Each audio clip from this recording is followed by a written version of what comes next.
Buen día, les damos la bienvenida al Simposio Virtual de Neurociencias. Es un placer contar con la presencia de cada uno de ustedes. El día de hoy, las investigadoras en diversas ramas de neurociencia de la Facultad de Psicología de la UNAM nos hablarán del tema, métodos y técnicas en el estudio del sistema nervioso central. Así que comencemos. A continuación, la investigadora Natalia Farela. Bueno, yo les voy a hablar de la ablación experimental. La ablación experimental es uno de los principales métodos usados para estudiar el sistema nervioso central. Consiste en la destrucción de una parte del encéfalo de un animal y la evaluación de su conducta posterior a la lesión. Este método se sustenta en que puede deducirse la función de un área cerebral basándose en las conductas que el animal ya no puede realizar después de la lesión cerebral. Una vez identificadas las funciones de las diferentes regiones, se pretende entender cómo éstas se combinan para dar lugar a determinadas conductas. Este método se apoya de otros medios para realizar las lesiones, entre ellos la cirugía estereotáxica y el uso de aminoácidos. Ok. Para realizar lesiones subcorticales, la ablación experimental se apoya de métodos estereotáxicos que por medio de aparatos localizan de manera precisa el punto del encéfalo al que se guiará al electrodo al que se guiará el electrodo y donde se desea causar el daño. Con un instrumento que produce una corriente de radiofrecuencias que viaja a través del electrodo, se genera la lesión. Este tipo de lesión destruye axones y somas neuronales. La lesión por infusión de sustancia química, que son más selectivas que las anteriores, usan aminoácidos excitadores, que estimulan a las neuronas hasta destruirlas. Estas lesiones excitotóxicas solo destruyen somas neuronales. Hay otro método que produce lesiones aún más específicas, por medio de proteínas tóxicas ligadas a anticuerpos que se unen a proteínas específicas presentes solo en ciertas neuronas. Asimismo, para asegurar que los efectos en la conducta se deben a la lesión, se interviene quirúrgicamente a un grupo de individuos haciéndoles una lesión falsa, es decir, se sigue el mismo procedimiento sin realizar la lesión. Asimismo, las lesiones temporales consisten en impedir por un periodo de tiempo la actividad de una determinada región con anestésicos o un fármaco llamado musamol. Ok. Para verificar la localización exacta de las lesiones, después de examinar el comportamiento del animal, se recurre a métodos histológicos. Estos constan de 4 pasos. El primero es la fijación del tejido, que consiste en la destrucción de enzimas autolíticas y el mantenimiento del tejido en buenas condiciones. Para ello, este se sumerge en un fijador. El formol es el más común. Antes de fijarlo, se extrae la sangre y se sustituye por otro líquido con el fin de obtener mejores resultados histológicos. El segundo paso consiste en cortar el tejido en delgadas láminas por medio de un micrótomo.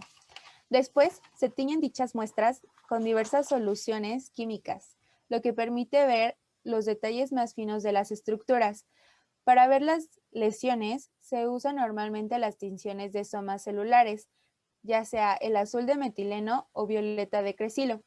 Por último, se examinan los cortes a través de un microscopio para ver las lesiones. El micros... Ok, perdón. El microscopio electrónico de transmisión sirve para ver estructuras anatómicas muy pequeñas, aporta información sobre detalles estructurales del orden de unos cuantos nanómetros.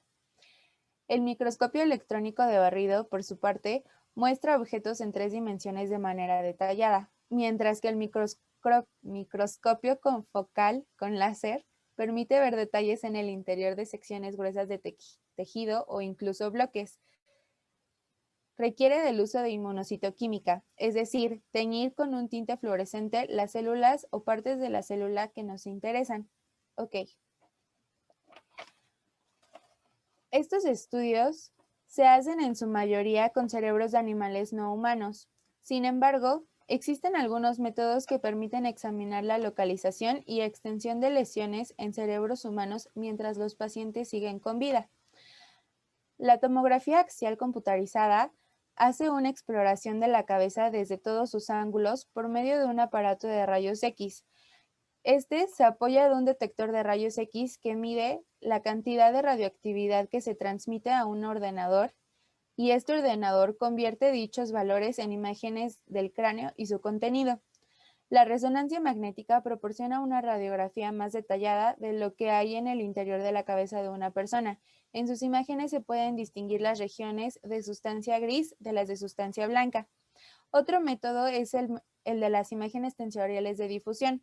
Esta es otra versión de la resonancia magnética que permite ver fascículos de fibras, incluso los más pequeños, y marcar haces de fibras. Este método determina la localización y orientación de los fascículos de axones de la sustancia blanca. Ok.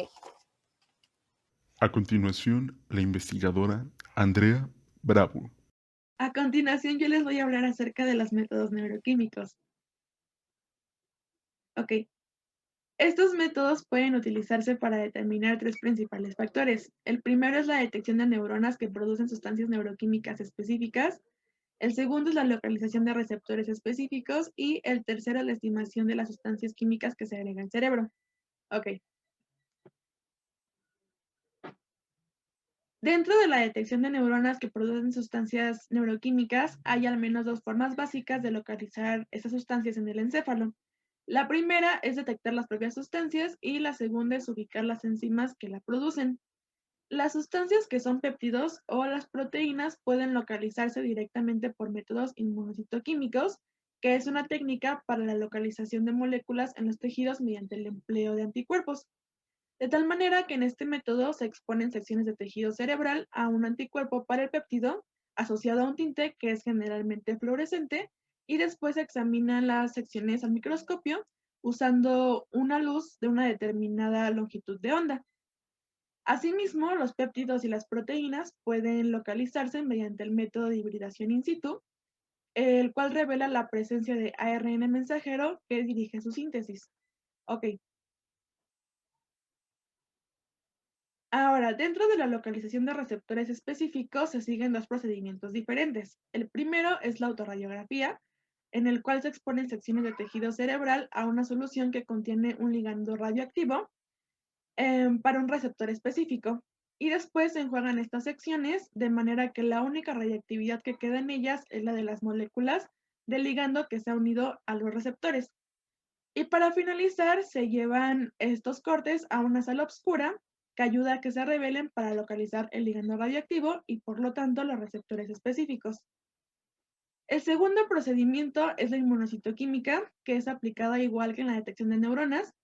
Hay que tener en cuenta que los receptores son proteínas y por lo tanto se pueden producir anticuerpos ante ellos, de tal manera que se exponen las secciones de tejido cerebral al anticuerpo adecuado, marcado con un tinte fluorescente, y se observan las secciones al microscopio con una luz de determinada longitud de onda. Ok. Por último, tenemos la estimación de las sustancias químicas que se agrega al cerebro. Para estimar la cantidad de alguna sustancia de una región determinada en el encéfalo se utiliza un método denominado microdiálisis. La diálisis es un proceso por el cual se separan sustancias mediante una membrana artificial que es permeable para unas moléculas, pero no para otras. Y una sonda de microdiálisis consta de una pequeña cánula metálica con la que se introduce una solución en una sección del tubo de diálisis y mediante una segunda cánula metálica se retira la solución después de que ésta haya circulado a través de la bolsa.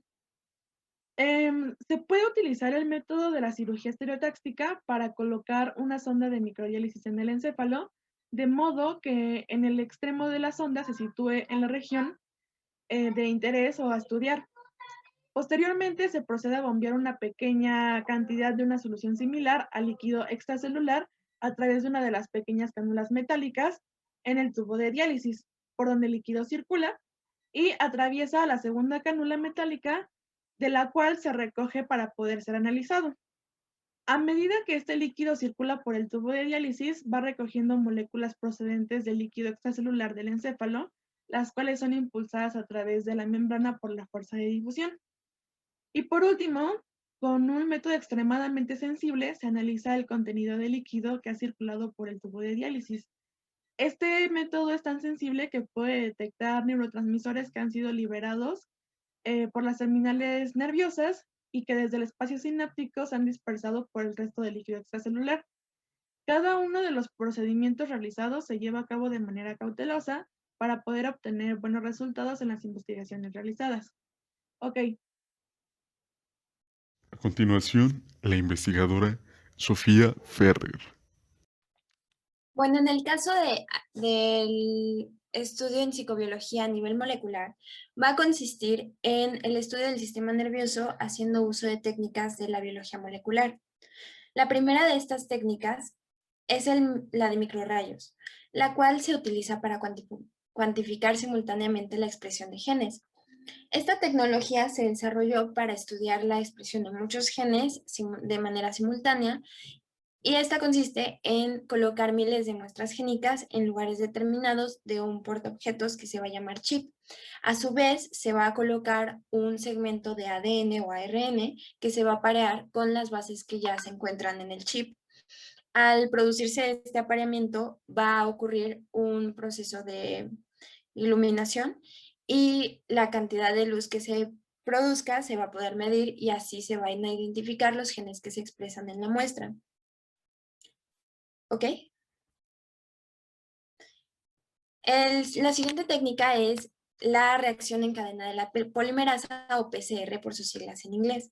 Esta se utiliza cuando hay un número limitado de un fragmento de ADN en particular. Entonces, va a permitir obtener varias copias de este fragmento y así amplificar el ADN, de modo que se pueda identificar algunas secciones genéticas de la muestra que se está estudiando. Permite medir la cantidad relativa de transcripciones de mRNA a tiempo real y cuantificar los niveles de expresión de genes individuales. ¿Ok? Por otro lado, tenemos la tecnología transgénica que nos permite detectar la función de los genes en el sistema nervioso central. Esta va a consistir en una técnica llamada mutación dirigida, que se trata de alterar un gen que se produce en el laboratorio e insertarlo en los cromosomas del ratón. Nos va a permitir inhibir ciertos genes y no va a permitir que se produzcan ciertas proteínas. A los ratones que tienen estas modificaciones se les conoce como knockout y a los nucleótidos que se van a producir a partir de estos genes se van a llamar oligonucleótidos o antisentido.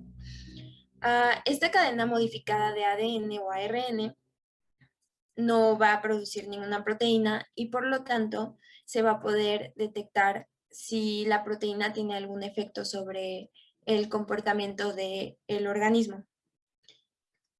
¿Ok?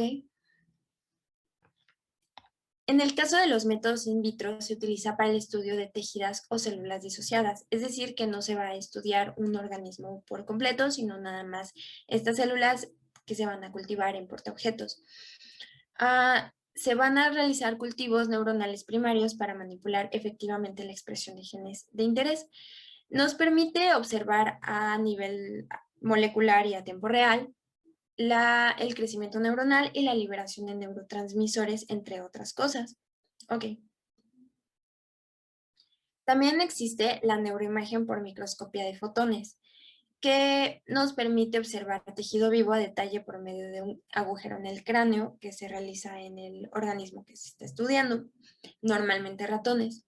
Permite observar procesos como el aprendizaje, pero a nivel neuronal, a tiempo real, y los componentes moleculares que van alrededor de este proceso. La microscopía por fotones tiene su fundamento en en la transferencia de fotones al momento de que se llevan a cabo estas conexiones neuronales. Ok.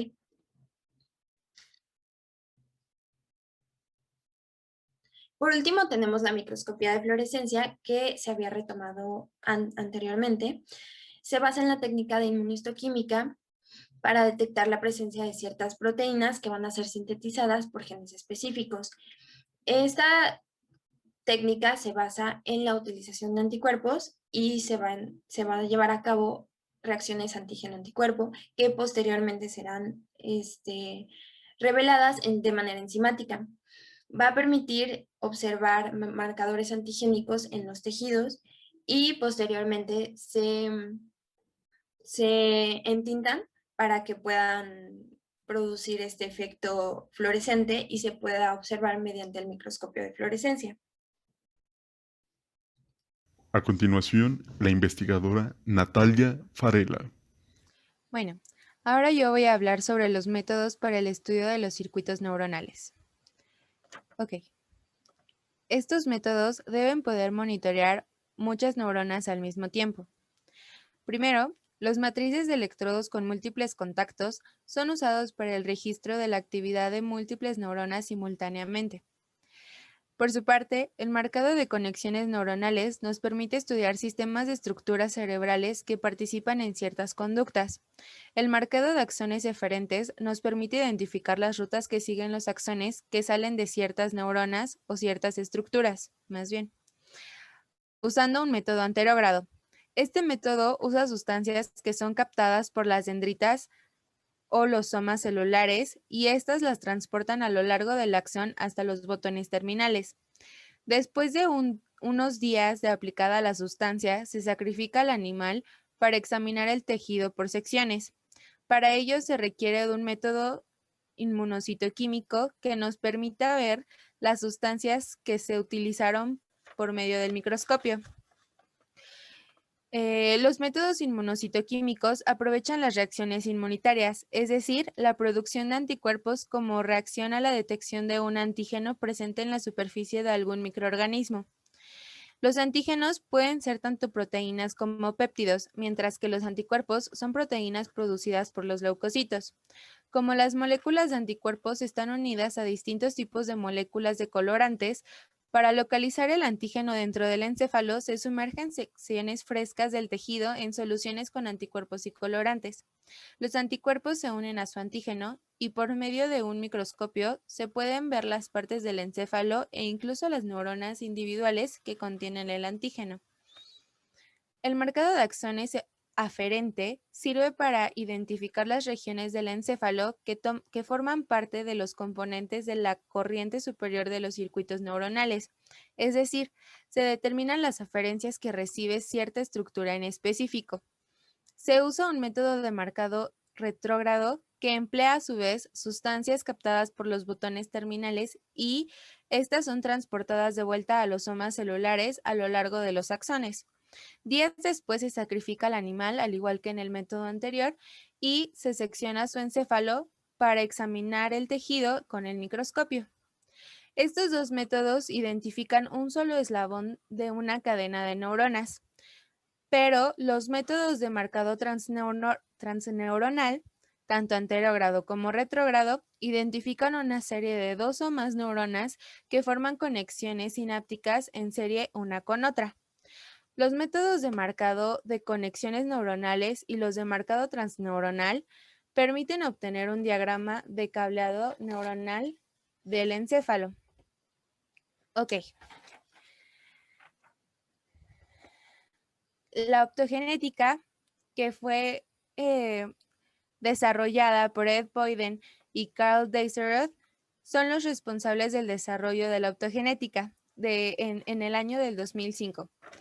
Esta consiste en la modificación genética de neuronas para que de forma individual expresen canales iónicos fotosensibles, es decir, que puedan ser activadas con la luz y transformen esta luz en energía eléctrica. Al exponerse a la luz, estos canales se abren y según su selectividad iónica pueden inhibir o excitar a la neurona, lo que nos da una idea del rol que esa neurona en específico juega en un circuito en particular y la respuesta conductual regulada por dicho circuito.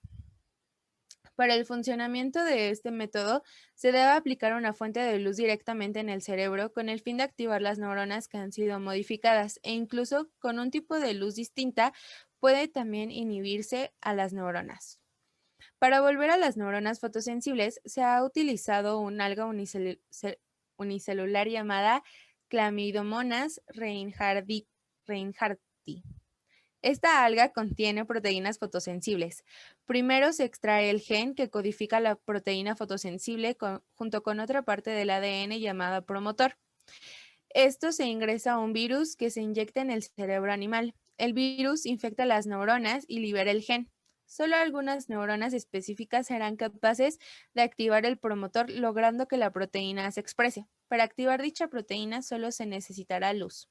Sin embargo, algunas de las limitaciones de la optogenética es el desconocimiento de cómo las neuronas van a reaccionar a un gen desconocido a largo plazo. Asimismo, si se intenta tratar alguna enfermedad mental en el cerebro, puede ser complicado llevar la luz hacia el mismo. Ok.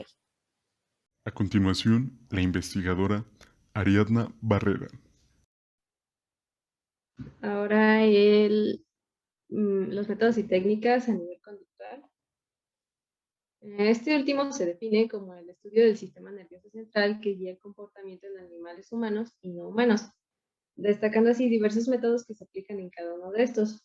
En el caso de los animales no humanos, que se aplica generalmente en ratones, tenemos la varilla de rotor, que se enfoca principalmente en la locomoción, el condicionamiento operante, que evalúa la modificación de la conducta, como la caja de Skinner, y los laberintos, que evalúan el aprendizaje y la memoria, principalmente en la memoria espacial, como el brazo T o el laberinto de Waring-Morris. En el caso de los humanos, se aplica el electroencefalograma, o EEG, por sus siglas en inglés, enfocado en los procesos cognitivos, y la imagen por resonancia magnética funcional, o fMRI, en la cognición humana.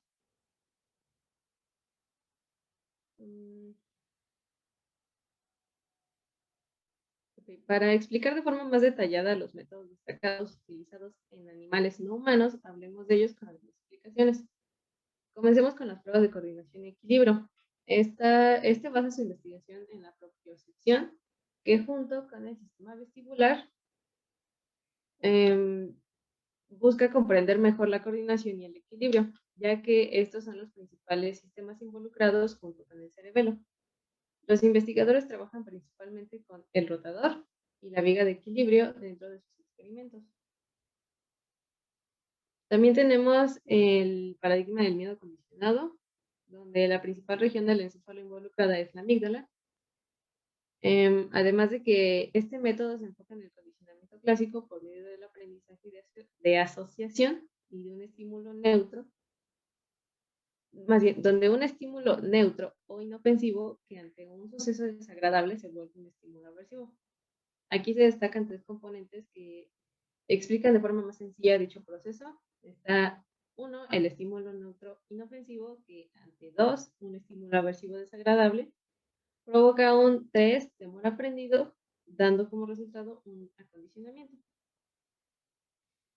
Y por último, tenemos la memoria espacial con laberintos, enfocada principalmente en la memoria funcional y de referencia, donde la principal región del encéfalo involucrada es el hipocampo. Dentro de las investigaciones suele trabajarse con el laberinto acuático de Morris, el laberinto radial de agua o el laberinto de Barnes. Y con esto concluimos nuestra presentación. Por su atención, gracias.